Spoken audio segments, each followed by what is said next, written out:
सभी अभिभावकों को मेरा नमस्कार। बच्चों को शुभाशीष।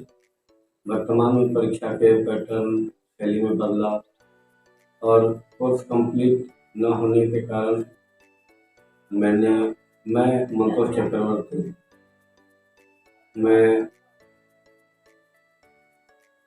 30 वर्षों से अध्ययन अध्यापन से जुड़ा हुआ हूँ और मेरा मूल विषय है बोर्ड पर लिखा हुआ है। इस तरह का डाउट होने पर मैं सारे क्वेश्चनों का हल कर सकता हूँ। मुझे 30 वर्षों का अनुभव के कारण मुझे बच्चों को समझाने में तकलीफ नहीं होती है और बच्चे भी ज़्यादा माइंड में लोड नहीं, बहुत आसानी से समझ में आ जाती है बातें। तो आज तो मेरा केवल परिचय है और मैंने बताया कि मैं पिछले 30 वर्षों से अध्ययन अध्यापन के कार्य से जुड़ा हुआ हूँ। मैं सासाराम में संयुक्त विहार था उस समय।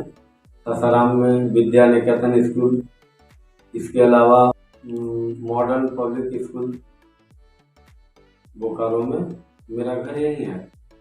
और इसके अलावा फिर और 2-4 स्कूलों में मेरा योगदान रहा है, कोलंबस पब्लिक स्कूल और सब। तो वर्तमान समय में बच्चों की डिमांड है, जो ये दोनों सब्जेक्ट है इस पर थोड़ा कम ध्यान देते हैं या समझ में नहीं आता है, या स्कूल वाले भी इसको नथिंग मानकर चलते हैं। ऐसे टीचर होते हैं इसके खाना पूर्ति के लिए।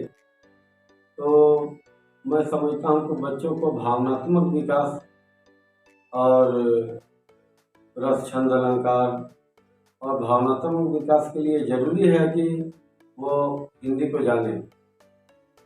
इंग्लिश एक रिच लैंग्वेज है, इसमें कोई दो मत नहीं, मगर उसमें लेटर 26 हैं और हिंदी में 52 लेटर हैं। अब शब्दों की संख्या तो इंग्लिश में अधिक हो सकती है, हिंदी में कम हो सकती है, मगर भावनात्मक रूप से हमें जागृत करता है एक अच्छा इंसान बनने की प्रेरणा और एक अच्छा नागरिक बनने की प्रेरणा और विभिन्न तरह के मनोदशाओं से, अवस्थाओं से जो काव्य के माध्यम से प्राप्त होता है, उसका जीवन में बहुत उपयोग है। जीवन में मैथ का भी उपयोग है, साइंस का उपयोग है। उसी तरह अभिव्यक्ति की आवश्यकता होती है समाज में। आप कहीं भी जाते हैं तो अभिव्यक्ति की आवश्यकता होती है। आप जितना उत्कृष्ट अभिव्यक्ति कर सकते हैं वो शब्द से प्राप्त होता है। वर्ड पावर होता है, वर्ड से फिर सेंटेंस बनता है। तो सेंटेंस गाय घास खाती है, ये भी एक सेंटेंस है, मगर वो तो उसके काव्य के मूल विषय पर आधारित होगा कि उसका मूल विषय क्या है, वह किस चीज पर आधारित है। क्या प्रकृतिवादी है, क्या देशभक्ति पर आधारित है, अर्थात मूल विषय क्या है उसका, ये तो अगले दिन प्राप्त होगी। सारी जानकारियाँ एक दिन में प्राप्त नहीं हो सकती। साथ साथ हिंदी के साथ व्याकरण है, सोशल साइंस के साथ मैथ है और बहुत तरह की बातें हैं। सोशल साइंस में चारों ज्योग्राफी, हिस्ट्री, सिविक्स और इकोनॉमिक्स, ये चारों विषय में पढ़ा दूंगा। हिंदी भी बिल्कुल पढ़ा दूंगा, बहुत इजीली तरीके से, बहुत साधारण ढंग से। और मैं अपनी विशेषता नहीं बताऊंगा, कुछ बच्चे कमेंट करेंगे, आप जान जाएंगे मेरे को अधिक अच्छे ढंग से। मैं बच्चों को कभी फूल की छड़ी से आज तक 30 वर्षों में नहीं छुआ, कोई किसी बच्चे को मारता नहीं हूँ। बच्चे मेरे लिए बहुत प्रिय है, अपने बच्चों की तरह। तो अध्ययन अध्यापन में रुचि देखते हुए अभिभावकों को मेरा नमस्कार, बच्चों को शुभाशीष। और आज का मूल विषय व्याकरण से ही शुरू होगा और वो व्याकरण का मूल विषय है वाक्य विचार। तो वाक्य क्या है? शब्दों का व्यवस्थित समूह है जिसमें अर्थ देने की शक्ति होती है। शब्दों का वह व्यवस्थित समूह जिसमें अर्थ देने की शक्ति हो, क्षमता, वाक्य है। वाक्य के 2 अंग होते हैं, उद्देश्य और विधेय। 3 नंबर इससे प्राप्त होता है बच्चों को हिंदी में। तो उद्देश्य करता है, जैसे राम घर जाता है तो राम उद्देश्य हुआ और घर जाता है विधेय हुआ, क्योंकि कर्ता के विषय में जो कहा जाता है अर्थात उद्देश्य के विषय में जो कहा जाता है वो विधेय होता है। और जिसके बारे में वाक्य में जिसके बारे में कुछ कहा जाए उसे उद्देश्य कहते हैं। वाक्य में जिसके उद्देश्य के बारे में जो कुछ कहा जाए, चाहे वो दौड़ता हो, स्नान करता हो, खाना खाता हो, बाजार जाता हो, कुछ भी वर्क करता हो, कुछ भी काम करता हो, वो विधेय होगा। इसके अलावा रचना की दृष्टि से वाक्य के 3 भेद होते हैं, सरल वाक्य, संयुक्त वाक्य और मिश्र वाक्य। सरल वाक्य की परिभाषा है जिस वाक्य में एक ही उद्देश्य और एक ही विधेय हो। समझने का है कि एक ही उद्देश्य मतलब करता एक ही होगा, कभी राम और श्याम नहीं होगा, और तो जुड़ेगा ही नहीं इसमें किसी भी तरह का कोई योजक चिन्ह नहीं जुड़ेगा। और राम घर जाता है, ये भी सिंपल सेंटेंस है, सरल वाक्य है। पिताजी कार्यालय चले गए, सरल वाक्य है। और सत्य की सदैव जीत होती है, सरल वाक्य है। सरल वाक्य का उदाहरण, और सरल वाक्य किसे कहते हैं, 3 तरह के क्वेश्चन होंगे। सरल वाक्य किसे कहते हैं, पिताजी कार्यालय चले गए किस प्रकार का वाक्य है, या सरल वाक्य का एक उदाहरण दीजिए। तो तीनों वाक्य से 9 तरह का क्वेश्चन बना। उसी तरह का क्वेश्चन होगा संयुक्त वाक्य किसे कहते हैं, संयुक्त वाक्य का एक उदाहरण दीजिए। और शाम हुई और तारे निकले किस प्रकार का वाक्य है। उसी तरह से मिश्र वाक्य का उदाहरण बनेगा। 3 तरह का क्वेश्चन बनेगा उसमें कि मिश्र वाक्य किसे कहते हैं और मिश्र वाक्य का एक उदाहरण दें, या जब मैं छोटी थी तब गुड़ियों का खेल खूब खेलती थी किस प्रकार का वाक्य है। तो ऑलरेडी तीनों में 9 पर कंट्रोल कर लेना, मतलब 3 नंबर आपके हाथ में आ जाना। वाक्य 3 नंबर रचना के आधार पर वाक्य के 3 भेद होते हैं, सरल वाक्य, संयुक्त वाक्य और मिश्र वाक्य।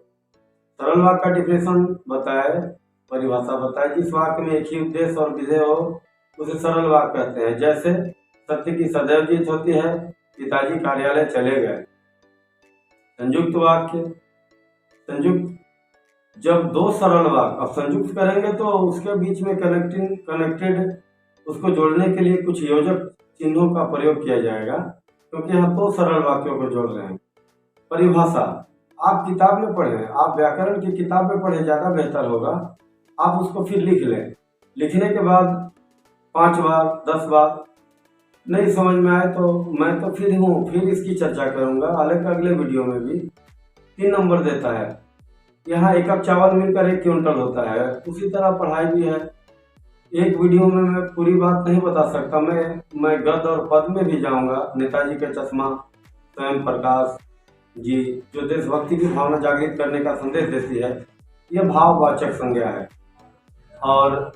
और मैं सगुन ब्रह्म के उपासक महाकवि सूरदास जी जिन्होंने पद लिखा है, उनके विषय में सारी चर्चाएं करूंगा हिंदी में भाई चैप्टर। परंतु ये पहला इंट्रोडक्शन है। आप मंतोष सर को थोड़ा सा सपोर्ट करें। और वाक्य में जो अभी मैं विषयांतर नहीं होता हूँ, मैं वहीं रहता हूँ जहाँ मैं पढ़ाता हूँ, अनदर जगह चला जाता हूँ कभी कभी, क्योंकि आपको खुद पढ़ना है स्वयं प्रकाश जी का नेताजी का चश्मा।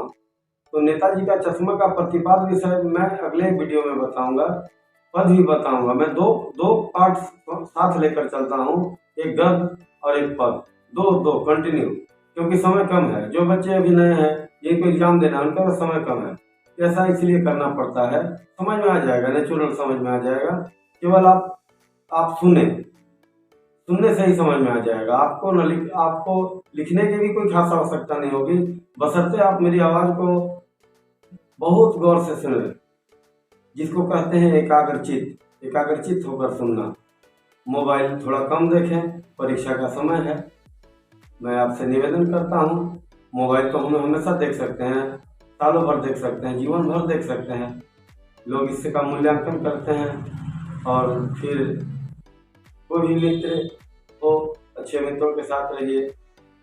जब भी आप कभी दोस्तों के साथ बातचीत करें तो कोर्स से संबंधित करें।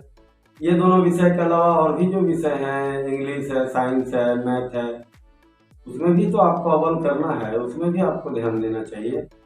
मैं तो केवल 2 विषय बताऊंगा, 200 नंबर का है, 40 नंबर प्रैक्टिकल में, बाकी कुछ पैटर्न में 10 नंबर का बदलाव किया गया है। खैर कोई बात नहीं, आप आप आप इस बात को ध्यान दें। फिर मैं इसी बात को बताता हूँ कि रचना के आधार पर वाक्य 3 प्रकार के होते हैं: सरल वाक्य, संयुक्त वाक्य और मिश्र वाक्य। फिर मैं बताता हूँ, सरल वाक्य में एक ही उद्देश्य और एक ही विधेय होते हैं, जैसा कि उदाहरण में मैंने बताया, आप सुन सकते हैं पहले भी। और संयुक्त वाक्य, जब 2 सरल वाक्य आपस में समुच्चय बोधक अव्यय या लेकिन, परंतु, इसलिए, और, ये पहचानने का नियम है। यदि और से वाक्य जुड़ा हुआ हो तो निश्चित रूप से संयुक्त वाक्य ही होगा। यदि वाक्य इसलिए से जुड़ा हुआ हो तो निश्चित रूप से संयुक्त वाक्य ही होगा।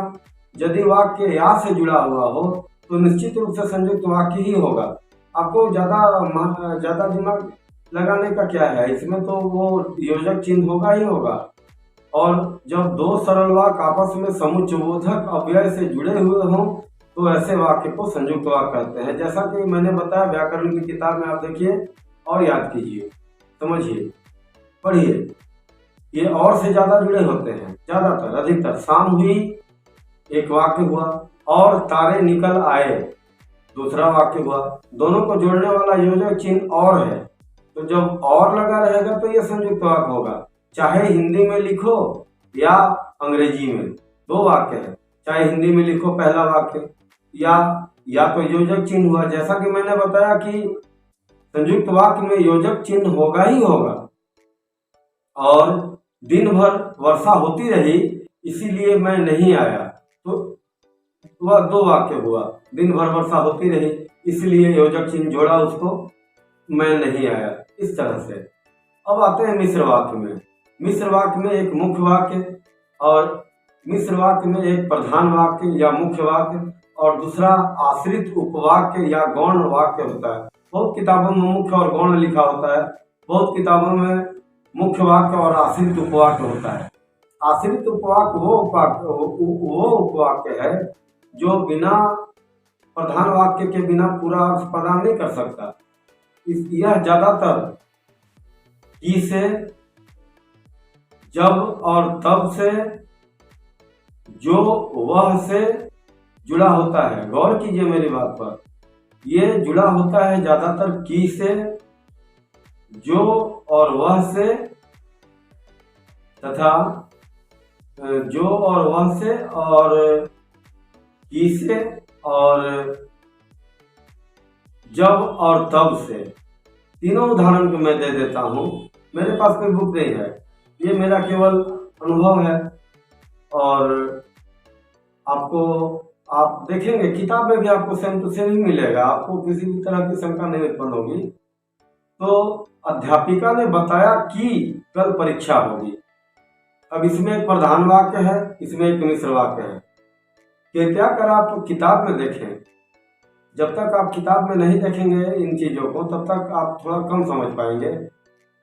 अध्यापिका ने बताया कि कल परीक्षा होगी। जब मैं छोटी थी तब गुड़ियों का खेल खूब खेलती थी। जैसे वाक्य जब तब से जुड़ा हुआ है, वहां वाक्य की से जुड़ा हुआ है। और थर्ड वाक्य जैसा बता रहे हैं, जो व्यक्ति उस कमरे में बैठा है वह मेरे पिताजी का मित्र है। तो यहाँ पर जो और वह से यदि वाक्य जुड़ा हुआ हो तो भी वह मिश्र वाक्य होगा। यदि वह की से जुड़ा हुआ हो तो भी वह मिश्र वाक्य होगा। और यदि वह जब और तब से जुड़ा हुआ हो तो निश्चित रूप से मिश्र वाक्य होगा। मिश्र वाक्य उदाहरण भी बताए और रचना के आधार पर तीनों भेद को आप अच्छी तरह से समझ गए होंगे। धन्यवाद। आज के लिए इतना ही काफी है। अगले वीडियो में मैं आपकी सारी शंकाओं का निवारण करूंगा और आप मुझे सपोर्ट करें, मैं भी आपको शब्दों से सपोर्ट करूंगा। मैं मैं जितना भी जानता हूँ मैं सब कुछ आपको दे दूंगा। मैं प्रयास करूंगा कि बच्चे अधिक से अधिक नंबर लाएं, अधिक से अधिक अच्छे बने। धन्यवाद।